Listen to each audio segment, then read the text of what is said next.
Hello, ഇന്ന് നമ്മൾ മഞ്ജുവിൻ്റെ മയിൽ വാഹനം കൊടുക്കാനായിട്ട് പോവുകയാണ്. അപ്പോൾ നമ്മൾ നിലമേലാണ് വന്നേക്കുന്നത്. അവളെ ചേച്ചി ഇവിടെ വരാമെന്ന് പറഞ്ഞിട്ടുണ്ട്. നമ്മളപ്പോഴത്തേക്കും ഒരു കടയിൽ കയറി ചായയൊക്കെ കുടിച്ച് പിന്നെ അതിനുശേഷം നമ്മളവിടെ നിന്ന് ഇറങ്ങി നിലമേ നിൽക്കുവാണ് കേട്ടോ. അവളെ ചേച്ചി ഇതുവരെ വന്നിട്ടില്ല.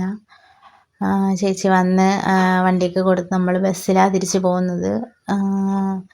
ബസ്സിൽ നിന്ന് നമ്മൾ കടയ്ക്ക് ഇറങ്ങി. കടയ്ക്ക് നിന്ന് നമ്മളിനി മിന്നുവിൻ്റെ വീട്ടിൽ പോകാനൊരു പ്ലാനുണ്ട്. അവൾക്ക് എന്തോ മേടിക്കണമെന്ന് പറഞ്ഞ് അങ്ങനെ ഫൗസിയിലോട്ട് പോവാണ്. ബാഗ് മേടിക്കാനാണ്. അങ്ങനെ ഒരു ബാഗ് മേടിച്ചു. അവളെ ബാഗ് ഞാൻ കൊണ്ടുപോയി നശിപ്പിച്ചെന്നാണ് അവൾ പറയുന്നത്. ഒരു ബാഗ് മേടിച്ച് പിന്നെ നമ്മളവിടെ നിന്ന് ഒരു ഓട്ടോ വിളിച്ചാണ് പോകുന്നത് മിന്നുവിൻ്റെ വീട്ടിലേക്ക്. വണ്ടിയില്ലല്ലോ, അപ്പോൾ ഇനി നമ്മൾ ഓട്ടോ വിളിച്ചൊക്കെ പോകേണ്ടി വരും.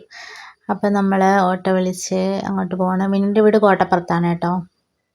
അങ്ങനെ ഞങ്ങൾ ഓട്ടോയിലിരുന്ന് കുറച്ച് ഷോ അതിനുശേഷം നമ്മൾ അവിടെ മുകളിൽ ഇറങ്ങിയിട്ട് താഴോട്ട് നടന്നു പോകാമെന്ന് വിചാരിച്ചു. അങ്ങനെ നടന്ന് പോവാണ്. നല്ല വെയിലുണ്ട്. അങ്ങനെ ഞങ്ങൾ ഫൈനലി മിന്നുവിൻ്റെ വീട്ടിലെത്തിയിരിക്കുകയാണ്. ഫ്രണ്ടിൽ തന്നെ കല്ലുമണി ഇരിപ്പുണ്ടായിരുന്നു. കല്ലു മിന്നുവിൻ്റെ മോളാണ് കേട്ടോ.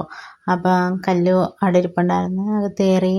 മിന്നു കുക്കിങ്ങിലായിരുന്നു. പിന്നെ അതിന് ശേഷം അവൾ എന്തൊക്കെ ഞങ്ങൾക്ക് വേണ്ടി ഫുഡൊക്കെ ഉണ്ടാക്കി വെച്ചേക്കുമായിരുന്നു. കല്ലു ഇന്ന് സ്കൂളിൽ പോയില്ല. മിന്നു നാളെ പോകുന്നതുകൊണ്ട് കല്ലു സ്കൂളിലൊന്നും പോയിട്ടില്ല. അങ്ങനെ ചീനി ചിക്കൻ കറി അടുപ്പിലിരിക്കുന്നുണ്ട്. ചോറ് വെച്ചിട്ടുണ്ട്. അപ്പോൾ ഫുഡ് കഴിക്കാറായി. ഫുഡ് കഴിക്കുകയാണ്. അങ്ങനെ ഞങ്ങൾ നല്ല ചിക്കൻ കറി, സാലഡ്, ചീനി എല്ലാം ഉണ്ടായിരുന്നു. അടിപൊളിയായിരുന്നു. പിന്നെ തിരിച്ച് നമ്മൾ ബസ്സിൽ തന്നെ